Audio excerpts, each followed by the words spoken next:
one of the funerals that I really want to organize one day is when the funeral, I mean the departed, has wished for everybody to dress in superhero outfit, See? right? Right there. And then you have people who are like Catwoman, Batman, or whatever it is, and then who are the pallbearers, and then you can have Marvel lah, whatever it is, like Well, some but Iron Man, you know, Ant-Man.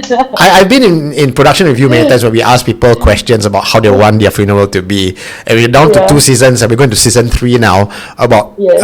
when we interview people and we always ask them, how do you imagine your funeral is like?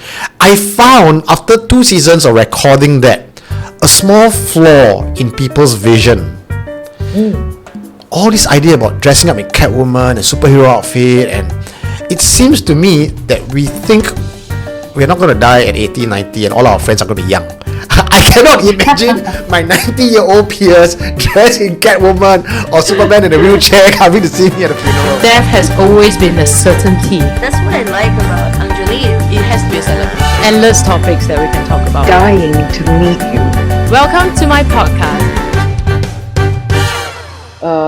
Just a few days ago, I was listening to Jay Shetty together with John Legend, and they had a podcast, and I was just listening to what John was sharing about him losing his mom at some point. When he said losing, he didn't mean that losing her permanently, to death. So what happened was John's grandmother passed, and when John's grandmother passed, it really affected John's mother so much that she was not present for the children, and because of that, I think what happened was the father and the mother decided to divorce. So, and for her to recover and all that, and it took some time. So he actually shared that being a child, you expect your parents to be the one taking care of you because you need to manage the grief. But in this aspect, the parents now becomes the child, and the children are supposed to take care of the parent when they lose their own parent. So it really brought me back, because when I met a family over dinner last Monday, and they were asking me how to manage because the mother has just lost her life partner, and as much as the two daughters are grieving, mom is going through a hard time, and not just going through a hard time, she's making things difficult for the two children, the two daughters. Yeah, because I think she's, then I sort of recalled my mom when she lost my dad, and you would think that we as children, we need her help, but actually a lot of times children, we are supporting our parents when they lose their life partner.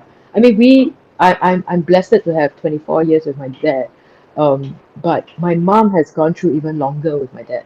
So for her to lose her life partner, she needed time to grieve.